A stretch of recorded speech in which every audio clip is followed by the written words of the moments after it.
is change. From 1983 to now, it has been 41 years, and that's what we are celebrating this morning. It's a bright morning outside, and I'm sure your minds are also filled with a lot of cheer, because your esteemed institution is not just a college that is known in Guwahati, but today it is one of the premier educational institutions in the commerce stream in the whole of Assam and is known throughout the region.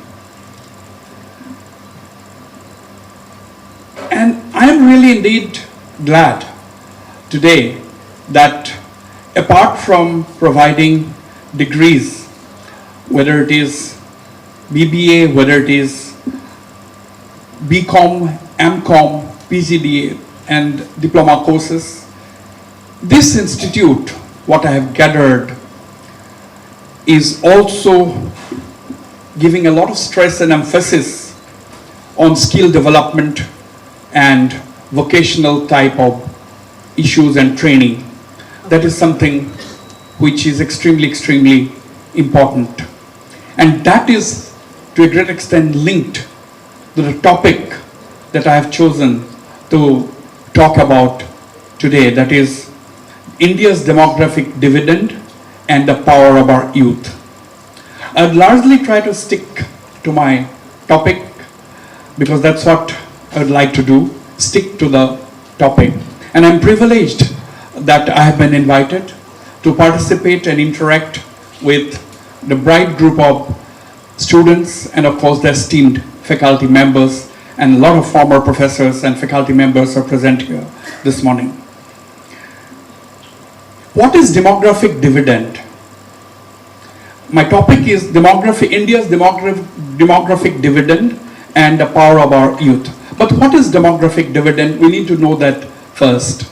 I'm sure most of you know, but still, to put things in perspective, let me tell you that demographic dividend is the name given by two Harvard economists, David Bloom and David Canning. It means the boost in economic growth that can result from changes in a country's population age structure. That is demographic dividend. As fertility rate decreases,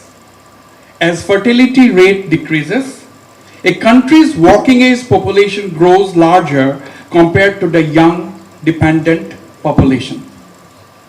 Now, with more people in the labor force and fewer children to support, a country has a window of opportunity for rapid economic growth if the right social, economic investment and policies are made in several key sectors like health, education, governance, and the economy as a whole. This is the broad definition of demographic dividend. Let's look at India. We have a large population in this country, as we all know.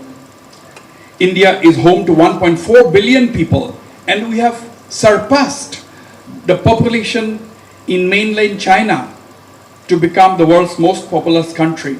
And this is according to the estimates by the United Nations. Now, we are the largest populated country in the world at 1.4 billion and counting. This is a huge figure. What does it do to a country like India? That we need to analyze. Now, this population, this large population, gives India the potential advantages, especially at a time when countries around the world are facing declining birth rates and tight labor markets.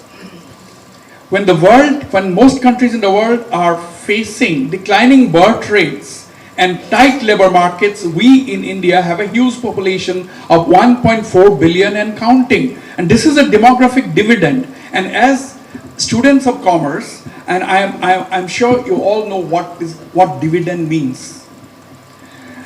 Now, market intelligence agencies have forecast that India's population will continue growing over the coming decade.